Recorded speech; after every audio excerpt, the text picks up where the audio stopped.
הזה מה נורא המקום הזה מה נורא המקום הזה מה נורא המקום הזה אוי אוי אוי איי איי איי איי איי אוי אוי אוי מה נורא המקום הזה מה נורא המקום הזה.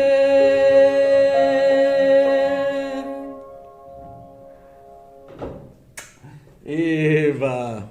Hoje a Nath nos honra com a presença dela. Ela veio trazendo um recado muito importante com essa letra, Ma Norah Hamakom Hazeh.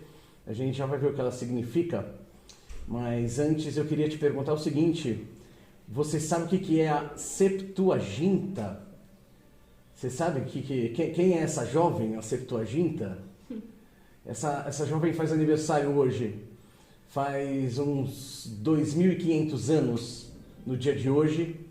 Ptolomeu reuniu 72 sábios de Israel para fazer uma segunda tentativa de traduzir a Torá do hebraico para o grego.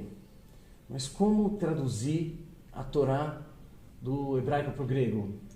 E como Ptolomeu ia ter certeza que esses 72 sábios não iam enganar ele? O que ele fez? Ele deixou cada um num quarto diferente, mandou todo mundo traduzir a Torá e, pelo que se conta, aconteceu um milagre. As traduções saíram idênticas.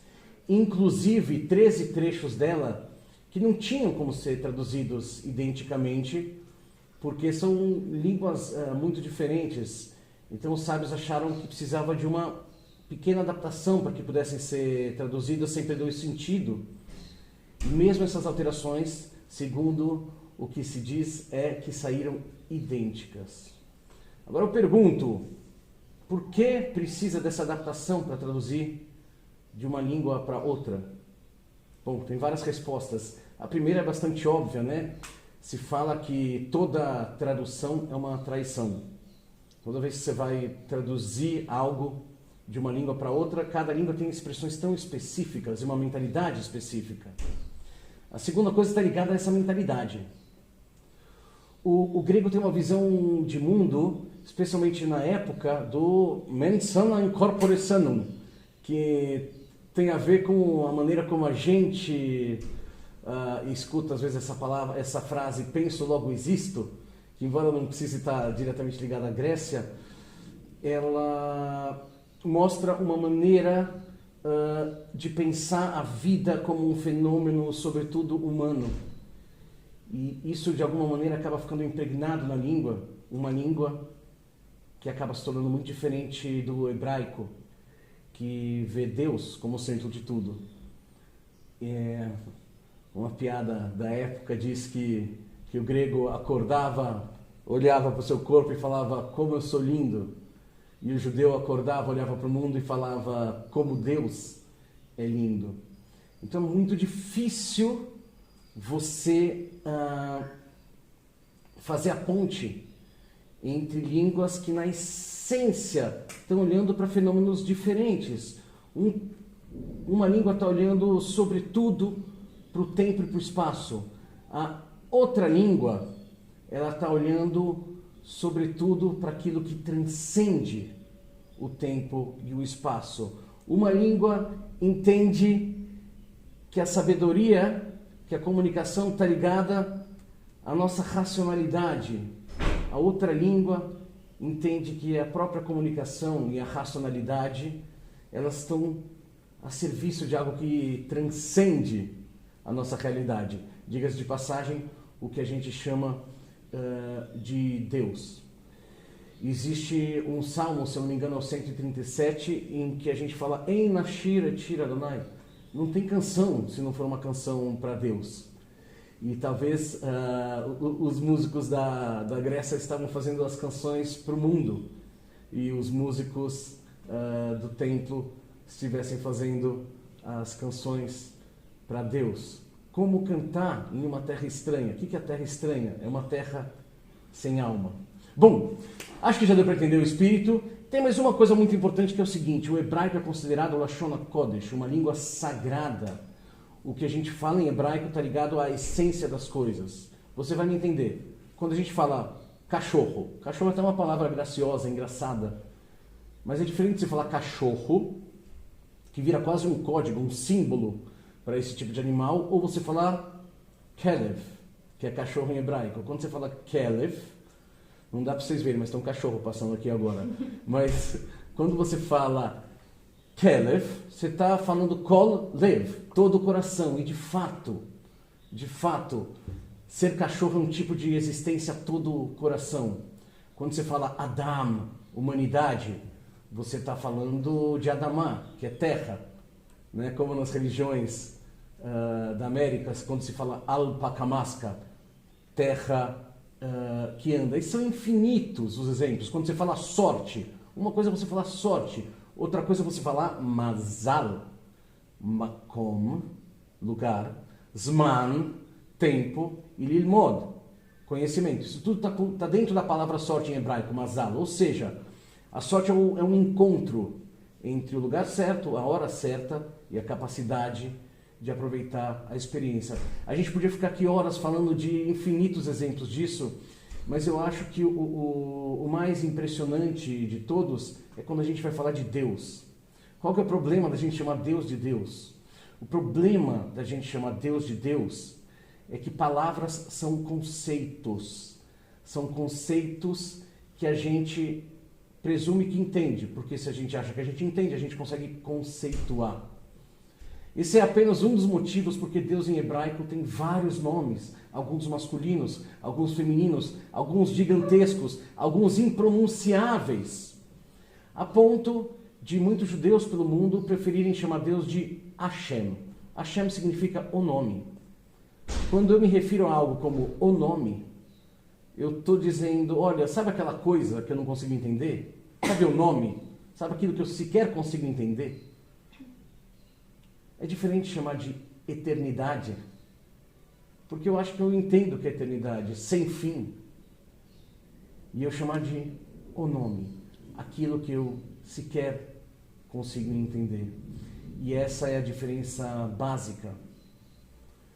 Muitos mal entendidos podem acontecer numa tradução, quando a gente vai traduzir de uma linguagem que parte do princípio que o mais importante a gente não consegue entender, para uma língua que acha que, como uma torre de Babel, a gente, através da razão, pode entender tudo. Isso certamente tem muitas exceções, mas de uma maneira geral são características dessas duas maneiras de se aproximar da vida. Afinal de contas, somos corpo e mente, ou nosso corpo e nossa mente estão à função da nossa alma? E é essa a visão da Kabbalah. Mas eu sei, eu prometi que a gente ia explicar essa música que a Natália cantou tão lindamente pra gente, e eu vou fazer isso logo antes da gente terminar esse vídeo. Antes quero agradecer a Natália. A Natália falou, não, eu vou cantar com você a música e depois eu preciso rapidinho resolver um negócio. E ela ia fazer companhia para a mãe dela. E aí eu estou muito feliz que ela ficou comigo aqui o vídeo inteiro. A gente consegue cantar juntos no final. Manorah hamakom hazeh. Quão lindo é este lugar. Essa é a frase que Jacó fala logo depois de sonhar. Aquele sonho da escada de Jacó, ele sonha com Deus. Ou seja, a tradição que vem de Israel, de Jacó, assim como os gregos, a gente vê na Kabbalah muita beleza nesse lugar. E é por isso mesmo que a gente ama Deus, porque a gente entende que aquilo que transcende esse lugar se expressa nesse lugar, inclusive a partir de nós. E é algo tão maravilhoso que a gente pode tentar descrever como Norá, que significa uau! Quão uau é esse lugar. Mas quando a gente vai traduzir Norá para o português, se você pegar as traduções que a gente tem em português, boa parte delas falam quão temível é este lugar, quão inspirador de temor é este lugar. E aí a gente tem um problema racional, porque as pessoas ouvem temível, acham que é terrível e acham que é para ter medo de Deus. O que o hebraico está tentando dizer é Norá. Não vamos viver a vida com medo de Deus. Vamos viver a vida com encantamento. A gente está começando um ano civil, que a gente possa viver 2023 e a nossa vida reconhecendo Deus em cada detalhe. E com isso a gente possa viver com encantamento, assim como Jacó, fazendo uau! Intraduzível a cada momento. Manorá Hamakomaze, Manorá Hamakomaze, Manorá Hamakomaze, Manorá